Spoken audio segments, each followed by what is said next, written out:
मित्रों, अगर आप सफलता पाने की कोशिश करते हो और कुछ भी हासिल नहीं होता, तो उसमें आपकी कोई कमी नहीं है। लेकिन अगर आप कोशिश ही नहीं करते और हार मान लेते हैं, तो इसमें आपकी ही पूरी गलती है। जय श्री कृष्ण मित्रों, फिर एक बार बहुत बहुत हार्दिक स्वागत है आप सभी का। आज हम बात करेंगे तुला राशि के अप्रैल से लेकर जुलाई तक के राशिफल की। और राशिफल में आपके धन, व्यापार, नौकरी, परिवार, स्वास्थ्य, शिक्षा, वैवाहिक संबंध, प्रेम संबंध सभी बातों की चर्चा करेंगे और अंत में उपाय की चर्चा भी करेंगे। इसलिए वीडियो को पूरा अंत तक देखें व सुने, तभी आप तुला राशि वालों के 4 महीने के राशिफल की पूरी जानकारी प्राप्त कर पाएंगे। ये राशिफल चंद्र राशि पर आधारित है, यानी मून साइन पर। लोगों को अपनी राशि नहीं पता है, वो लोग अपनी जन्म कुंडली में ये देख लें कि चंद्रमा उनकी किस राशि में है।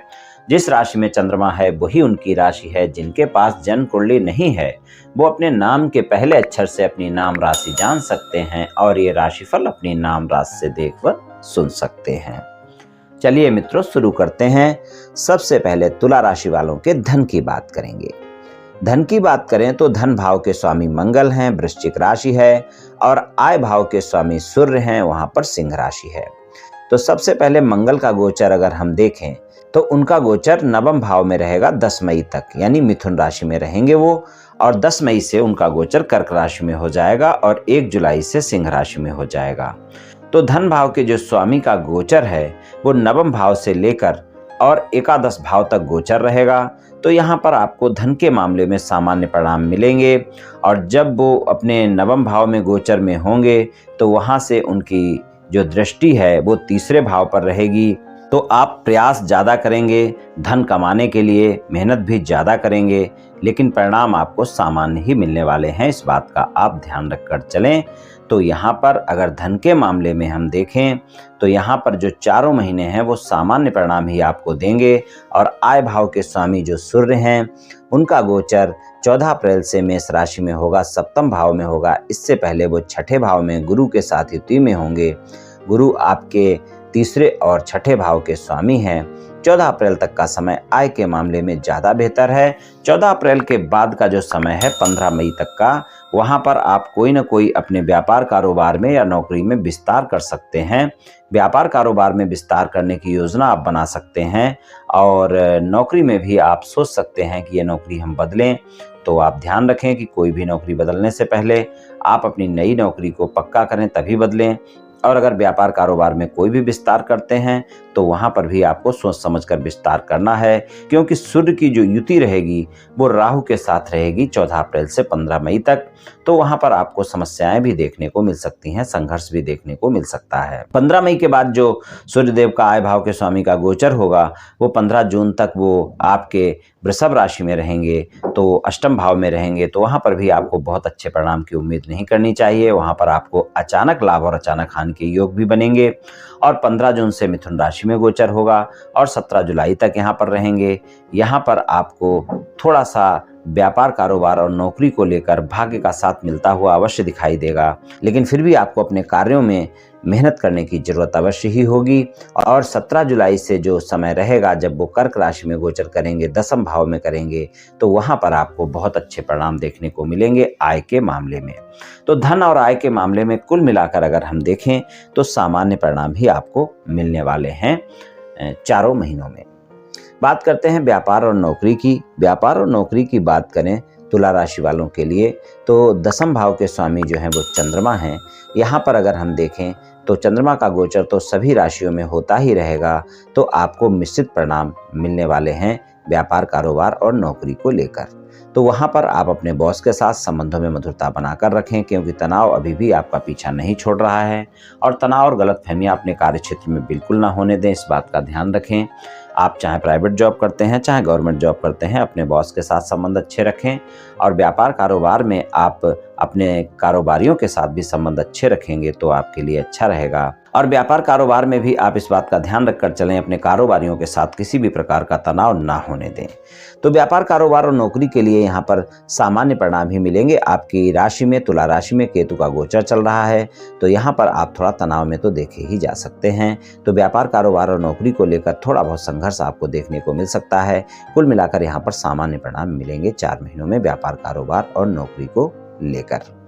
बात करते हैं पारिवारिक जीवन की, तो पारिवारिक जीवन में दूसरे भाव के स्वामी जो मंगल हैं, उनका गोचर आपका जो है नवम भाव से लेकर और एकादश भाव तक रहेगा और चौथे भाव के स्वामी शनि का गोचर चारों महीने पंचम भाव में रहेगा। तो आप देखेंगे कि आपके संबंध अच्छे रहेंगे, लेकिन बड़े भाई बहनों के साथ तालमेल बनाकर चलना होगा और बाकी पारिवारिक जीवन आपका अच्छा रहेगा। छोटे भाई बहनों के साथ संबंध अच्छे रहेंगे और 22 अप्रैल से जो गुरु का गोचर है, जो कि तीसरे भाव के स्वामी भी हैं, वो मेष राशि में सप्तम भाव में हो जाएगा। तो आप अपने मित्रों के साथ गलतफहमियां ना बढ़ने दें। छोटे भाई बहनों के साथ भी थोड़ा सा गलतफहमियों से बचकर रहेंगे तो अच्छा रहेगा। पारिवारिक सदस्यों के साथ तालमेल बनाकर चलना आपके लिए ज़्यादा जरूरी होगा। माता के साथ संबंधों में थोड़ा सा ध्यान रखकर चलने की आवश्यकता है। स्वास्थ्य की बात करें तो स्वास्थ्य के मामले में छठे भाव के स्वामी गुरु का गोचर राहु के साथ हो जाएगा 22 अप्रैल से।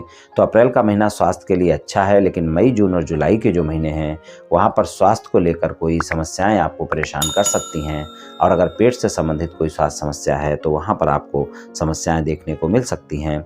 इसलिए आप ध्यान रखें कि अगर स्वास्थ्य को लेकर कोई भी समस्याएं होती हैं तो आप कोताही बिल्कुल ना बरतें। खान पान पर विशेष ध्यान रखकर चलें, स्वस्थ दिनचर्या अपनाएं, योग प्राणायाम करें और स्वास्थ्य के मामले में किसी भी प्रकार की लापरवाही आपके लिए ठीक नहीं रहेगी।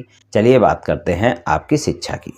शिक्षा की बात करें तो शिक्षा के मामले में जो पंचम भाव के स्वामी हैं वो शनि हैं और शनि का गोचर पंचम भाव में ही चारों महीने रहने वाला है। शिक्षा के लिए आपको बेहतर परिणाम मिलेंगे। शनिदेव चौथे भाव के स्वामी भी हैं, तो आप यहाँ पर अच्छे से मेहनत करें। आप देखेंगे किसी भी प्रकार की आप शिक्षा ग्रहण कर रहे हैं, आपको परिणाम अच्छे ही मिलेंगे। चारों महीने शिक्षा के लिए बेहतर रहने वाले हैं, लेकिन आपके तनाव के चलते आप ये भी ध्यान रखकर चलें कि शिक्षा में रुकावटें आपके अवश्य ही पैदा होंगी और आपकी एकाग्रता में कमी दिखेगी और आपका समय भी आपके यार दोस्तों में बर्बाद होगा। तो आप ध्यान रखें कि मित्रता में अपना समय बर्बाद ना होने दें और अपनी एकाग्रता बनाकर रखें और शिक्षा में तभी आपको अच्छे परिणाम मिलेंगे। शनि देव हैं पंचम भाव के स्वामी, पंचम भाव में ही गोचर है। ज़्यादा मेहनत के बाद ही आपको परिणाम अच्छे मिल पाएंगे, इस बात का भी आप ध्यान रखकर चलें। बात करते हैं वैवाहिक संबंधों की। वैवाहिक संबंधों की अगर हम बात करें तो सप्तम भाव के स्वामी मंगल का जो गोचर है वो नवम भाव से लेकर एकादश भाव तक है।